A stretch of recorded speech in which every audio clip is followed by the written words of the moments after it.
Not just one, but two impeachment complaints ang posibleng ihain sa Kongreso matapos mag-expire ng one-year bar rule sa kaso laban kay VP Sara. Pero ayon kay Congressman Edgar Irice, hindi lang ang bise ang maaaring target ng bagong reklamo. Sa On Point ng Billionaire News Channel, posible rin daw ang paghahain ng impeachment complaint laban kay PBBM.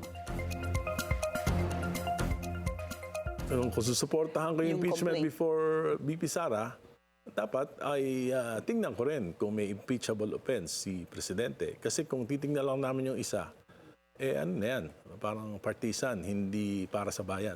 Ang nakikita ko, kung may impeachable offense ang Presidente, ay yung betrayal of public trust.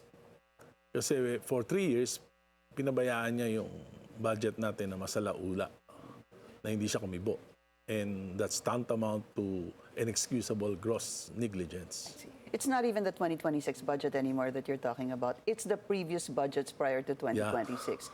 Kung isang taon lang yan, baka napalusutan. Pero kung 3 taon, imposible para sa akin na hindi alam ng executive department yan.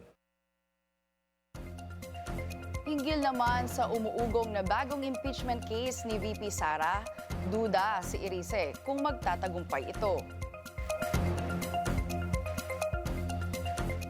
February 6, na Makabayan Block will file.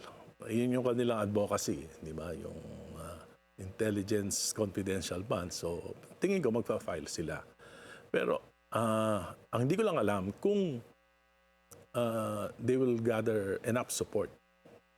Kasi 2028 elections is just around the corner.